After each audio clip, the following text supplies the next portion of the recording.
If you'd like to make your NFL games a little more interesting, you've come to the right place. It's the Even Money Podcast with Ross Tucker and Steve Fezzik. Yeah, Vegas, baby, Vegas. It is the Even Money Podcast. It's presented, of course, by DraftKings Sportsbook. I'm Ross Tucker, former NFL offensive lineman for 7 years, 5 teams. Great temp gig in my 20s, primarily because it led to this. Led to being able to do all these different media gigs, all these different podcasts, the Ross Tucker Football Podcast, which will be daily again before you know it. Certainly the Fantasy Feast podcast, where we've been getting you ready for your fantasy drafts and talking about best ball at DraftKings, which I love. The College Draft podcast has been awesome as well. But this is the one that really is popular, especially during the season. It's our betting podcast. We love all of you that listen, watch, youtube.com/Ross Tucker NFL. Check out the videos either at Ross Tucker NFL or at Ross Tucker Pod. Make sure you're listening or paying attention on social media because we've got a pretty nice prize pool giveaway coming up soon for those of you that go against me and Joe Dolan from the Fantasy Feast podcast in a DraftKings best ball draft. But the star of this show is Steve Fezzik at Fezzik Sports. Steve, always good to see you. Always good to talk with you. I am back from my vacation. You're going on one later on, and it's good to see you, man. It feels like it's been a while. Yeah, the summer times are awesome because you finally get a chance to spend family time, recharge your batteries, and do extra research, and then you hit it hard come the end of August. It's a great time of year. So I got to ask you before we get into this, kind of a hodgepodge episode today, by the way. We're going to talk about some of the sports betting books that you absolutely have to read or own, World Series of Poker popularity. We got some college football bets that Steve has that he likes. But I want to ask you this, Steve. The Sphere. What I don't even know what the Sphere is. I just keep seeing it on social media, and it looks amazing. I don't even know what it is, though. It just looks like this ball that you can, like, drive into. What is the Sphere? So the Sphere is a $2.3 billion event center that is targeting concerts and high-end events. It isn't even open yet. It is located on the Strip close to the Venetian, which is by the Wynn as well. And it's enormous. So there's a new casino that came in, Resorts World, a few years back, and they have a big Sphere inside the casino. And that was a good idea. But an even better idea is this enormous orb sphere that is hundreds of feet tall that literally you feel like you can see from space. And you're driving around. It's going to cause accidents because the entire external outside of the sphere is able to show planet Earth or Mars or a big eyeball or a big basketball. And it is beyond entertaining. It is an icon already, and it just opened. It isn't even open. The outside is making its first appearances. So, like, it looks like it's a sphere. Like, how do you go into it and watch a concert? Well, it's like the Wonka factory right now. It's closed. Nobody goes in, no one goes out. Nobody knows yet. But when we finally have those first concerts and Taylor Swift shows up or the like, I guess Taylor Swift would probably need a bigger venue. It's going to be just hottest ticket in town. Got it. All right. Well, speaking of hot tickets, let's get into some of the sports betting books that you are really into. And I mentioned earlier, I'll mention it again, Best Ball, DraftKings. That's where it's at right now. Do you know that you can win $10 million in guaranteed cash prizes, which are up for grabs? Limited time. You can join DraftKings' largest best ball contest ever. Get your first entry back in DraftKings dollars as soon as the draft is finished. I don't know, Steve, if you ever played best ball, but if you play fantasy football at all, it's by far the best fantasy football. By far. It's a snake draft, and then once the draft happens, you're done. It's over. They automatically put in your top scorers each week during the season. No like lineups, inactives, injuries. Nope. They're automatically put in there. So what are you waiting for? Head to the DraftKings app, sign up with code Ross, start playing best ball today, join the DraftKings $10 million best ball tournament, and you'll get your first entry back in DraftKings dollars only on DraftKings with code Ross. And you know what, Steve? I'm actually going to ask you first about World Series of Poker, because we can always do the sports betting books.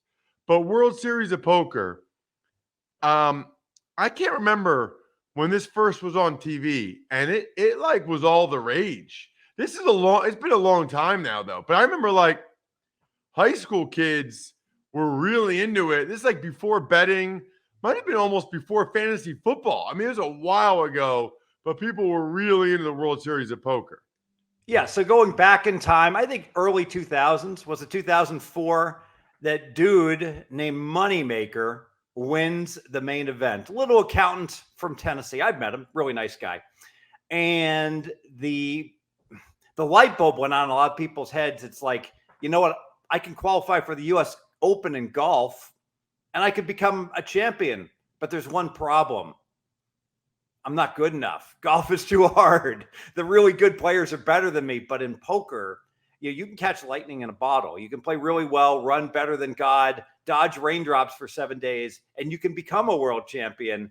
And there's something that absolutely appeals to each and every one of us who likes to gamble, likes to participate in poker. And the popularity dipped for a while, and now it's back and here in town. Think about this. It's a commitment for 10 days that you've got to play in the tournament, up to 10 days. And yet there were 10,000 people willing to put up $10,000 and commit to playing for that long period of time. And what that tells me is that there's still that love of poker. And two, there's a whole lot of professional poker players making good money that absolutely can enter. This is just one tournament, of about 100 that goes on during the summer here in Vegas at the World Series of Poker. There's still a lot of money to be made in poker. So, okay, question. Is it like winner takes all? So they get $10,000 from 10,000 people and the winner takes the whole thing? Now, 15% of the people go ahead and cash. And it's not a big cash. I think you get $15,000 if you make the money. Your entry fee is $10,000. And that's actually, some people have criticized that for being too high a number. Personally, I think it's just right. And then the first prize winner, I think, is making $12 million. So think about that. Whoever wins this thing is taking home more, I believe, than whoever wins the Masters or the US Open in golf. It's quite a tremendous prize pool. That's awesome. Why did the popularity dip and why is it back again? I think for a while what happened is that poker got more difficult. There was a lot of borderline pros that could make a living in 2003.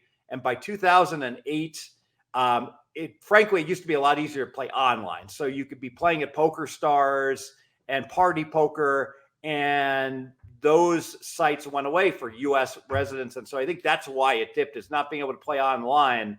But frankly, there's been a criticism that there's too much rake in poker, and it's just, it's not warranted. So in the main event, $700 of your $10,000 entry fee is being raked, taken for expenses and to pay dealers. And people say that's too high. But you know what? If you bet $10,000 at the track, Ross, one time, you just put $10,000 through your first day, boom, there goes $1,700. There goes 17% or more to the house. And then each and every day that you put another $10,000 through, they keep raking. Same with betting sports. I bet $10,000. Well, I'm paying a theoretical hold of 4.5%.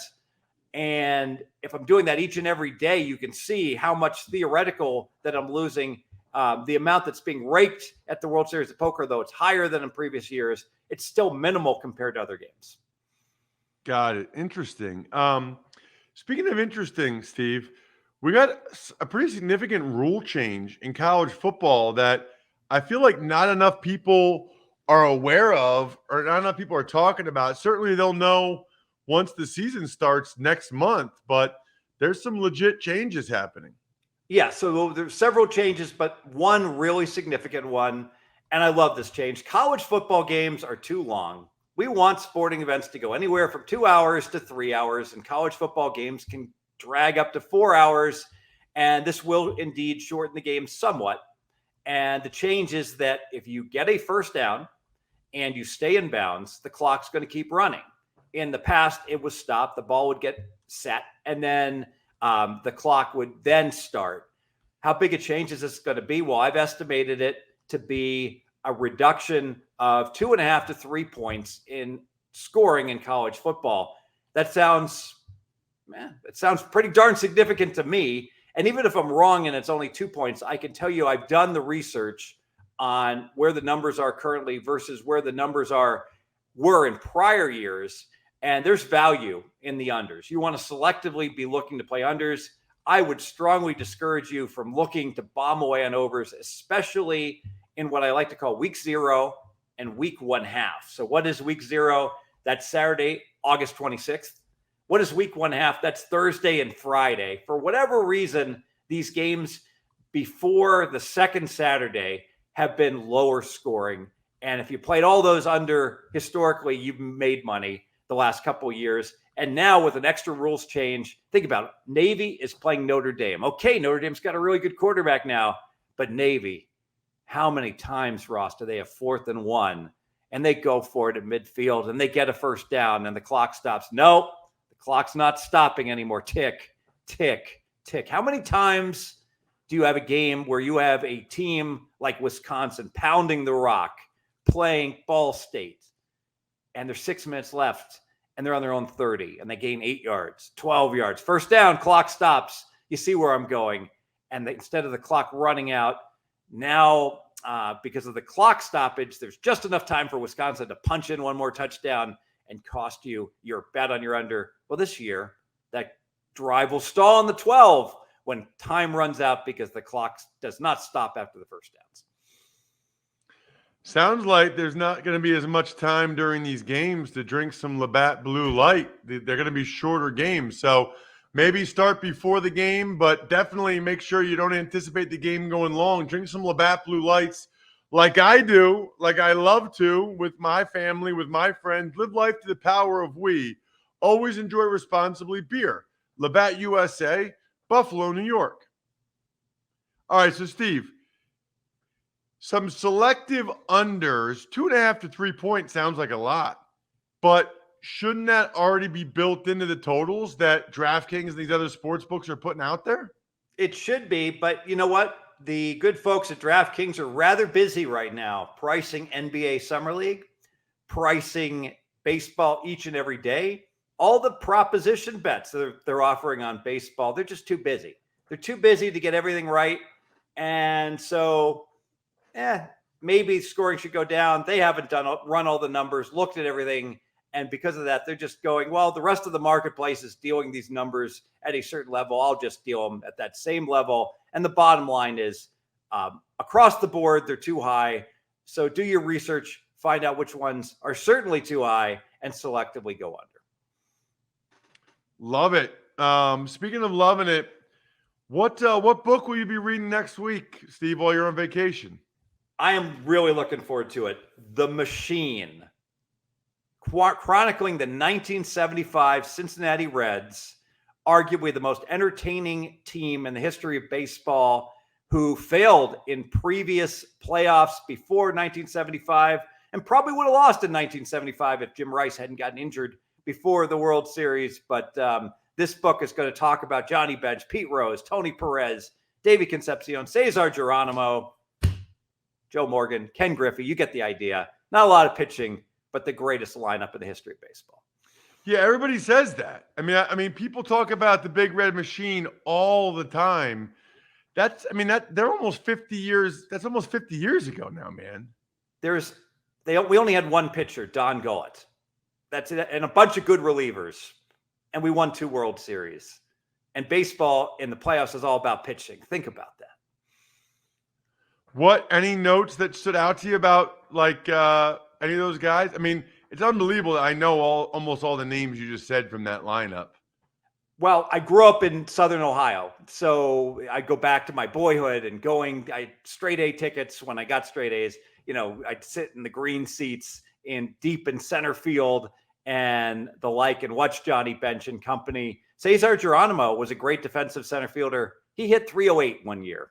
It was just like an incredible experience to be able to watch the Reds and them playing all their 7-4 games, that they were playing. And so it brings back really good memories. But were you telling me that Pete Rose had to take a pay cut?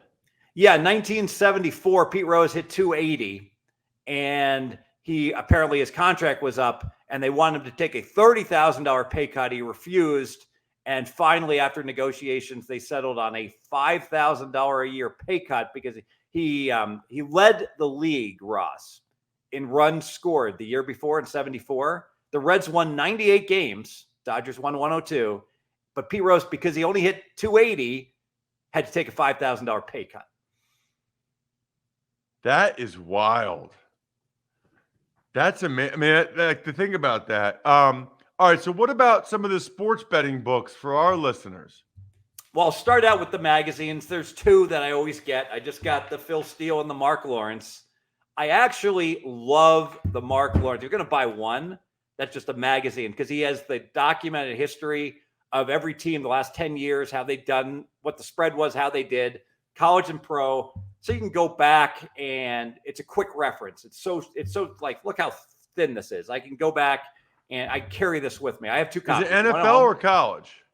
NFL and college. So and Phil Steele's just college. So I have one Mark Lawrence in my car and one Mark Lawrence in my office at all times. And frankly, I might buy a third one just because they get so beat up by the end of the year. Like if people quickly ask me, how'd the Bengals do against the Steelers the last 3 years? Boom. I just I'm old school. I'd rather open up Mark Lawrence than open up my computer. And of course, there's other sports books and poker books that I have. My number one, we talked about before, my number one sports betting book, How to Win at Sports. Think Like a Pro, Logan Fields. It's one of the most recent book. Explains all kinds of good stuff on how to win betting on golf primarily. An absolute go-to book. But here's one for the math geeks. Weighing the Odds in Sports Betting. I don't know if you can see this. This book has been beaten to hell. King Yao talking about ways mathematically to get the edge. Similar to Stanford Wong's book, Sharp Sports Betting. Any good you should have a big library of sports betting books if you can. You can glean lots of information from them, including, I go back to Chad Millman. Do you ever read The Odds? Have you read that book, or are you familiar with it? Okay, so it documents, I believe it's 1999, the Stardust Hotel and Casino. Joe Lupo is in charge, and it talks about, 1 year, Alan Boston's betting college basketball. They're documenting how he's doing, famed college basketball better. And just in that book, there's a couple absolute gems that if you're paying attention. At one point, Bob Scucci and Joe Lupo are talking about how they can get pounded by sharp guys taking good numbers on parlay cards. It's about a paragraph in the book. Literally lays out how to win playing parlay cards. So things like that. You read enough books, you should be able to glean key information and ways to win. This show, by the way, Steve, is sponsored by BetterHelp. There's a lot of people that have had issues, need to talk with somebody. I know a lot of friends and family that have benefited from therapy. And I'm a huge, huge believer in therapy for any issue you might be going through. Talking with someone, just talk with somebody about whatever issue it is that you have going on.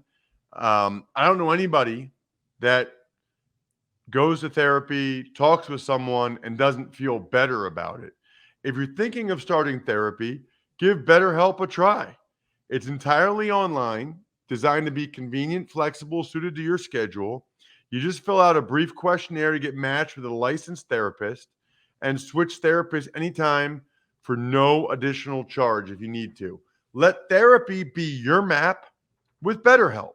Visit BetterHelp.com/even today to get 10% off your first month. That's BetterHelp, HELP.com/even.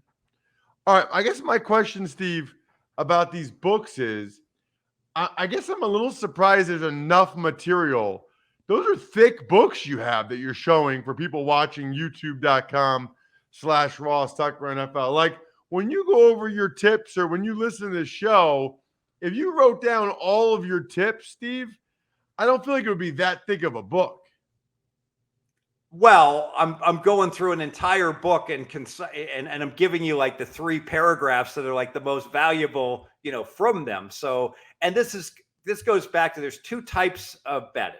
There's top down and there's bottom up. So bottom up is like you do all your research yourself and you come up with ways to win and power ratings, and it works, and it's so satisfying. People like feel so good because they know everything. This is what Brad Powers, my friend, does in college football, and it's enormously profitable for him. However, for most mere mortals, the top-down method is the way to go, and that's where, Ross, you tell someone to read a book, a book like this one, The Smart Money by Michael Koenig. It's a thick book. It'll take you a while to read. Have someone read it for you, summarize it, tell you what the takeaways are, the most important takeaways. Having lots of outs and playing with reduced juice is really awesome. If you get killed against a book or against a specific individual, ask for a rebate. Say, oh my God, I owe you $25,000. You got to give me a loss rebate here. Things like that you can get and take advantage of it to help your bottom line. Will they actually do that? Oh yes. Everything's open to negotiation. And you know what?